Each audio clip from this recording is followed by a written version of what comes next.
Marco, de novo, vamos mudar de assunto. Ah, é? Agora vai ser o quê?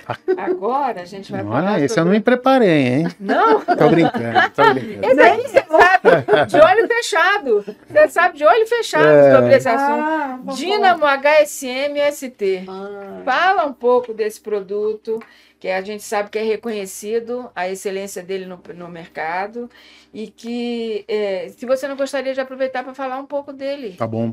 Eu gostaria de falar dele sim, mas eu gostaria de falar de duas evoluções dele, tá? A Dynamo seguiu, enfim, a gente veio seguindo uma política de fabricação, de lançamento de modelos de HSM à medida que a gente percebia que o nosso cliente precisava de mais ou menos performance, capacidade de armazenamento, num mundo onde ele era nativamente on-premise, né? Então, o mundo era, eu vou lá, coloco o HSM para o meu cliente e eu tenho que dimensionar no tamanho que ele precisa para eu não onerar o bolso dele. Os meus concorrentes, em geral, têm um modelo ou dois modelos de HSM e o cliente tem que se adaptar ao modelo, né? A gente quis fazer o contrário, a gente quis fazer os modelos se adaptarem à necessidade do cliente. A gente é muito orientado por cliente, sabe? E essa é uma característica que, eu não quero ser modesto, eu vou muito em cliente. É verdade. Eu adoro em cliente. Isso a gente não pode negar. Então, eu vou lá escutar o cara, eu vou entender, quer dizer, eu vou entender o que o mercado está precisando. Né? Então, isso fez com que a gente fosse evoluindo os HSMs. De uns 3 ou 4 anos para trás, no começo da pandemia, um pouquinho antes dela, talvez, a gente viu um movimento muito forte dos nossos clientes em busca de nuvem. Busca de nuvem, essa palavra ela é muito generalista, você pode abrir ela em várias coisas. Eu fiz questão de entender, de ouvir os caras para entender o que eles estavam falando. Quando ele falava que ele queria para nuvem, a primeira coisa que ele estava falando para mim é o seguinte: eu não quero mais cuidar do hardware HSM. Né? Isso também dá trabalho, eu preciso de técnico especializado, eu preciso de um monte de coisa. Beleza. Segunda coisa, então ele falou, eu falei, pô, ele não quer mais cuidar da máquina. Segunda coisa, ele falou assim, eu não quero mais comprar uma máquina que custa centenas de milhares de reais e usar um pouquinho ela. Meu chefe me dá bronca, ela tá superdimensionada para mim. Mesmo as menorzinhas, de todos os fabricantes, tá superdimensionada. Às vezes o cara usa pouca coisa. Então, o que ele estava falando para mim quando ele falava, eu quero ir para nuvem? Ele estava falando para mim assim, eu quero pagar por uso. Eu quero ser que nem energia. Se eu não tiver mais, eu apago a luz e vou embora. Né? E então eu fui ouvindo essas coisas e a gente foi entendendo.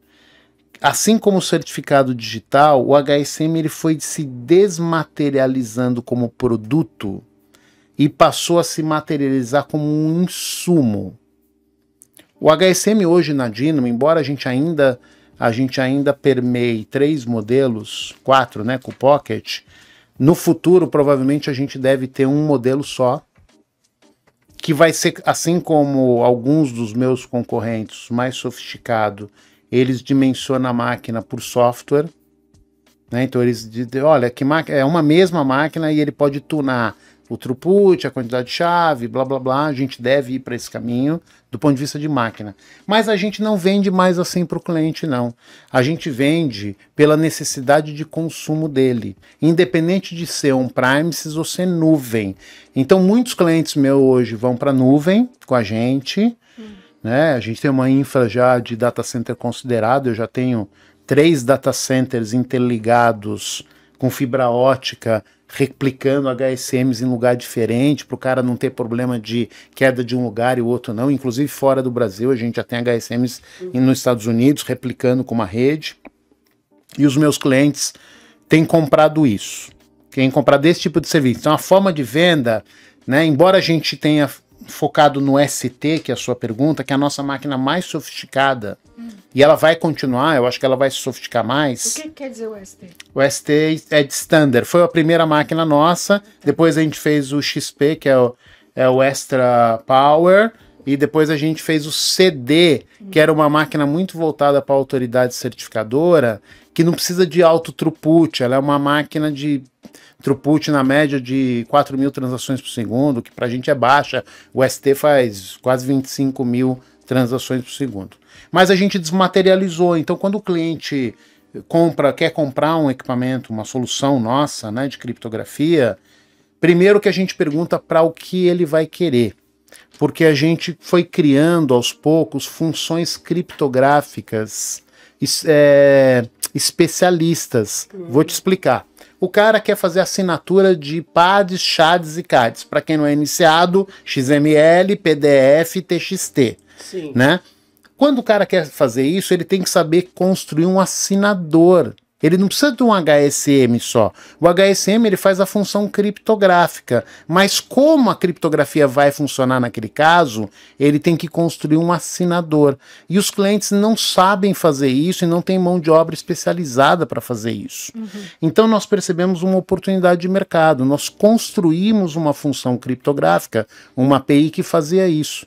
Mas a gente construiu para outras coisas, para processamento de cartão de crédito, para assinatura de Pix, para OTP, One Time Password, para anonimização de dados. Então a gente criou uma galeria de funções criptográficas que tem o HSM como insumo. Né? Na verdade, o meu cliente está mais interessado na função criptográfica que eu estou disponibilizando para ele. Ok? O HSM é um insumo disso. E aí ele tuna performance que ele quer, redundância que ele quer, mas isso tudo para ele some, né? Quer dizer, do ponto de vista de HSM, a gente dimensiona para ele se ele vai precisar de 1, 2, 3, 5, né? Ele fala o que ele quer usar, qual é o perfil de crescimento dele, e a gente tuna isso. Mas para fechar com chave de ouro, Suzana, a gente criou. O que acontece? Começou a ter cliente nosso que tinha várias funções criptográficas, de forma estándar.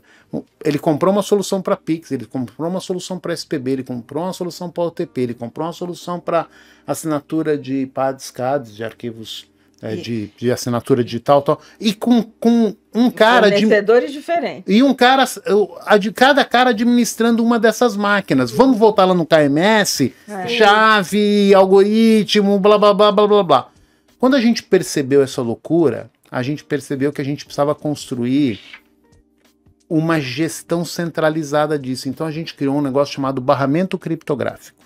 Eu tenho um barramento aqui, onde o cliente tem várias APIs aqui criptográficas que se alimentam de uma infraestrutura de HSMs, mas o mais importante, ele tem uma console centralizada de gestão, onde ele gere chave, algoritmo, HSM, aplicação que está consumindo isso.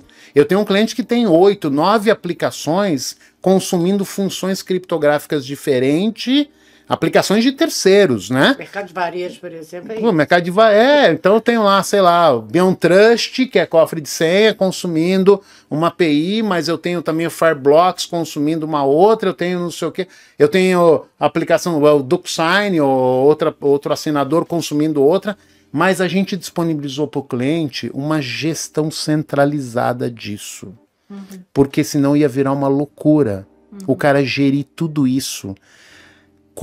Juntando com o que você já perguntou, pensando na mudança de algoritmos criptográficos para o padrão pós-quântico, se esse cara não sabe nem qual algoritmo que está rodando dentro... Imagina um banco.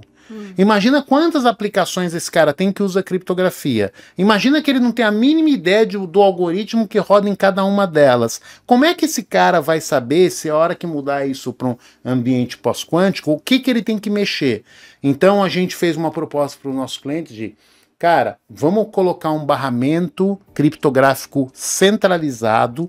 Todas as aplicações agora vão passar por esse barramento e você vai ter uma área de gestão centralizada para isso.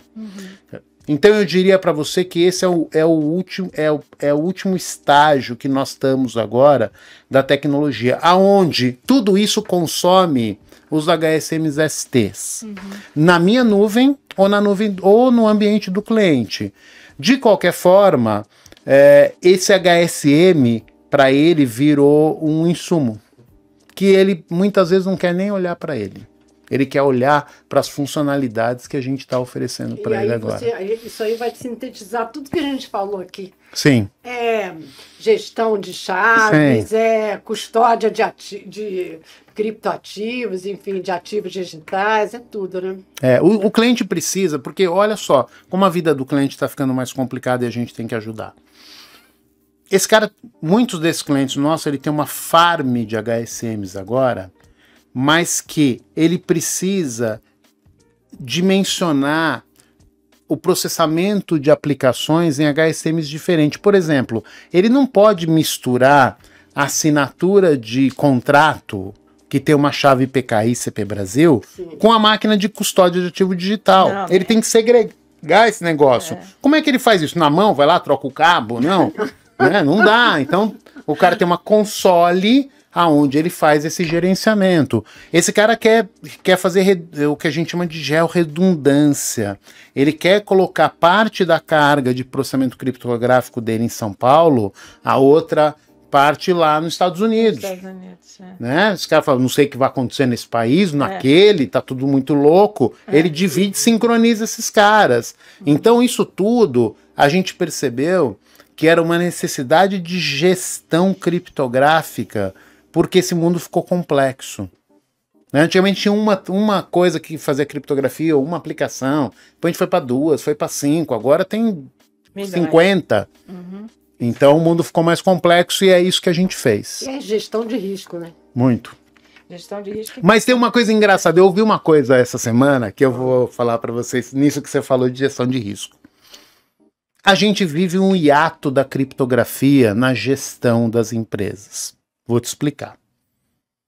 O cara de segurança, o Security Officer, o CISO, ele acha que criptografia não é um problema de cibersegurança. Ele acha que é um problema do negócio.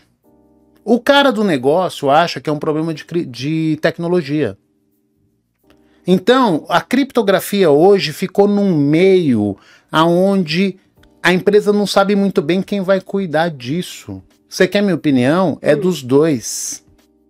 É dos dois. Porque é o seguinte, isso impacta no negócio de uma forma muito forte. Aonde você custodia as minhas chaves? Isso é um problema do negócio.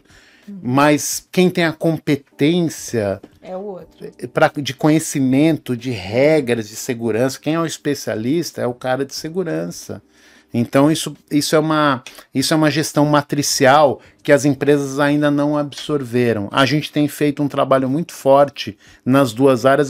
Quando eu começo a escutar isso, eu começo a dar risada. Falo, não, pessoal, não é assim. Porque de verdade, a criptografia está muito perto do negócio, mas precisa de uma competência tecnológica para fazer a gestão disso. Não é uma coisa simples, não. Não é mesmo.